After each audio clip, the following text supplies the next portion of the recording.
Սիրելի հայրենակիցներ, այսօր մայիսի 28-ն է, մայիսյան հերոսամարտերում մեր հաղթանակի օրը, այն օրը, երբ հայ ժողովուրդը որոշեց ապրել ոչ թե ուրիշների ողորմությամբ, այլ իր պետությամբ։ 1918 թվականին Հայաստանը չուներ բանակ, չուներ ռեսուրս, չուներ տնտեսություն, բայց ուներ ամենակարևորը՝ կամք։ Այսօր մենք խոնարհվում ենք նրանց առաջ, ովքեր կռվեցին, որպեսզի Հայաստանը գոյություն ունենա քարտեզի վրա, բայց մայիսի 28-ը միայն անցյալի մասին չէ, այն մեր այսօրվա քննությունն է։ Այսօր կրկին մեր առջև նույն հարցն է՝ կլինենք ուժեղ պետություն, թե թույլ տարածք,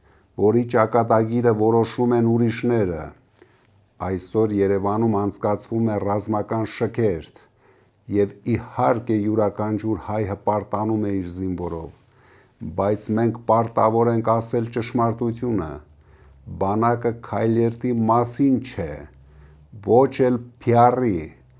ոչ մի ռազմական շքերթ մեզ չի պաշտպանելու։ Երբ գան 300,000 ադրբեջանցիները, փոքրիկ խմբակի կողմից նման միջոցառումների իրականացումն ունի միայն մեկ նպատակ՝ թաքցնել ձեզանից իրականությունը։ Ադրբեջանցիների Հայաստանում բնակեցնելու ծրագիրը այսօրվա իշխանությունների օրոք յուրաքանչյուր քայլ արվում է բացառապես ցուցադրության համար։ Փաշինյանին չի հուզում մեր երկրի, մեր զինվորի անվտանգությունը, նրան միայն հուզում է իր աթոռը,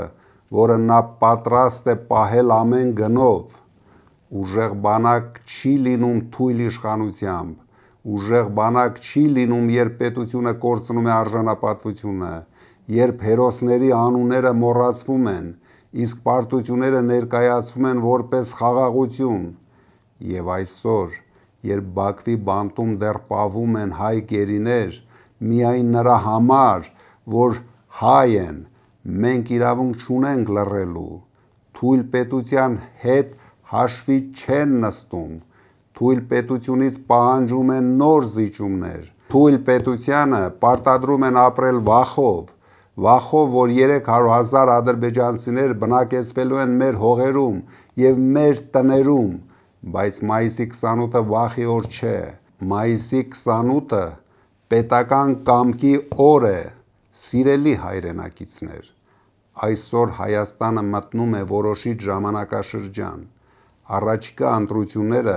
պարզապես քաղաքական գործընթաց չեն լինելու, դրանք լինելու են պատասխան մի հարցի՝ արդյոք հայ ժողովուրդը պատրաստ է նորից վերցնել իր պետության պատասխանատվությունը։ Եթե դուք չեք գնում ընտրության, ձեր փոխարեն որոշում են ուրիշները։ Եթե դուք լռում եք, ձեր երեխաների ապագան գրում են ուրիշները։ Մենք պետք է վերադարձնենք հավատը պետության նկատմամբ, վերադարձնենք ուժը բանակին, վերադարձնենք արժանապատվությունը դիվանագիտությանը, վերադարձնենք վստահությունը հայ մարդուն։ Համոզված եղեք, որ միայն ժամանակակից տեխնոլոգիաներով, խելացի սահմաններով, պաշտպանված օդով, տեղական ռազմական արդյունաբերությամբ, արժանապատիվ զինծառայությամբ մենք կկարողանանք կառուցել ուժեղ բանակ և մնայուն խաղաղություն։ 3 միլիոն հայ Հայաստանում և միլիոնավոր հայեր աշխարհում սպասում են մի բանի՝ ուժեղ Հայաստանի ստեղծմանը, և այդ Հայաստանը հնարավոր է կառուցել, եթե ժողովուրդը որոշի ոտքի կանգնել, որոշի չվախենալ, որոշի ընտրել պետությունը։